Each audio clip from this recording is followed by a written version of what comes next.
is 10 to the 55th grams within a proton volume. There's still 10 to the 55th grams inside the volume of a proton. Where did we see that number?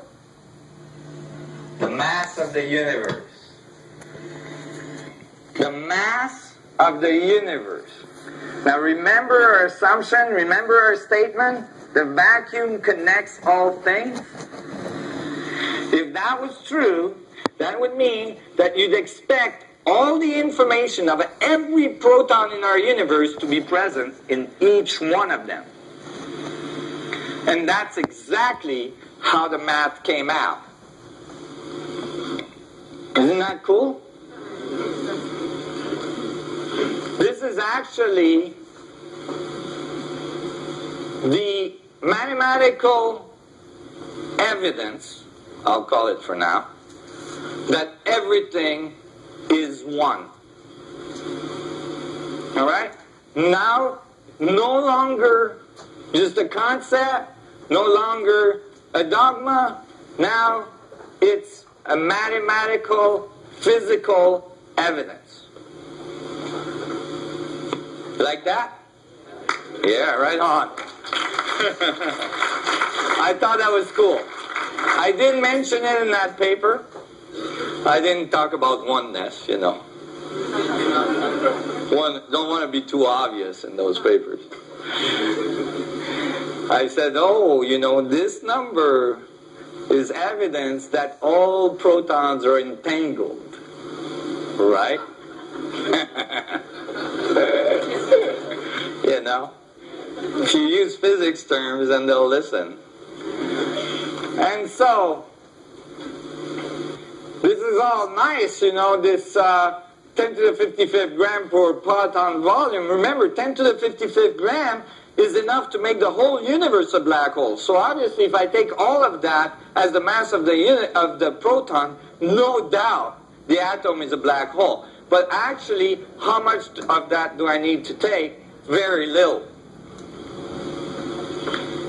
In fact, if I only use 10 to the minus 39%, a very teeny, weeny, beady little amount of 10 to the 55th grams of energy, the proton becomes a black hole.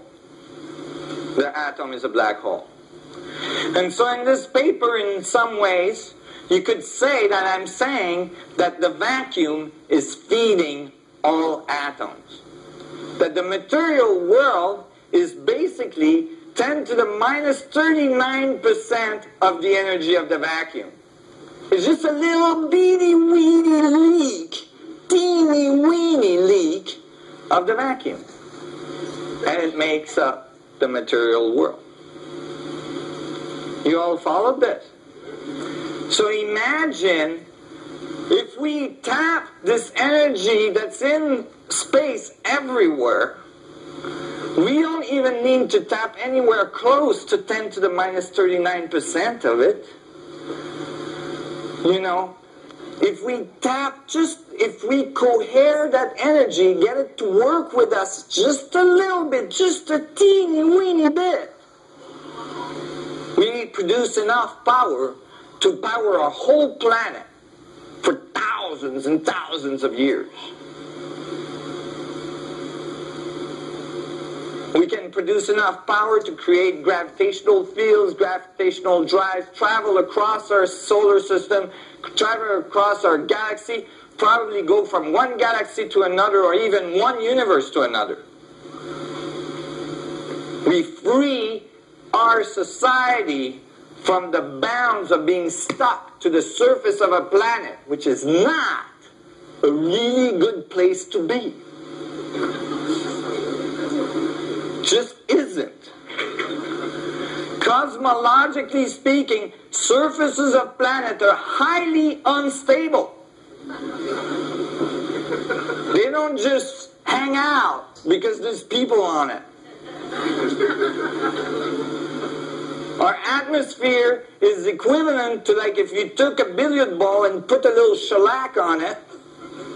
That's about the thickness of our atmosphere. And the earth beside the sun is like a little grain of sand. A teeny weeny grain of sand.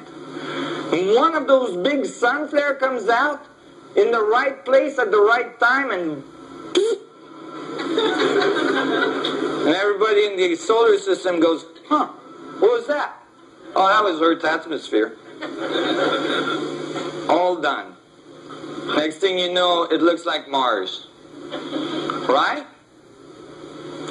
So, never mind, asteroids and comets and all the rest of the stuff. Right? So there is typically a cosmological time period in which a civilization like ours has to figure out how to get off their rock. And if they don't on time, well, on to the next round. You see what I'm saying? This is a fundamental step that a civilization must do. And we are at that point.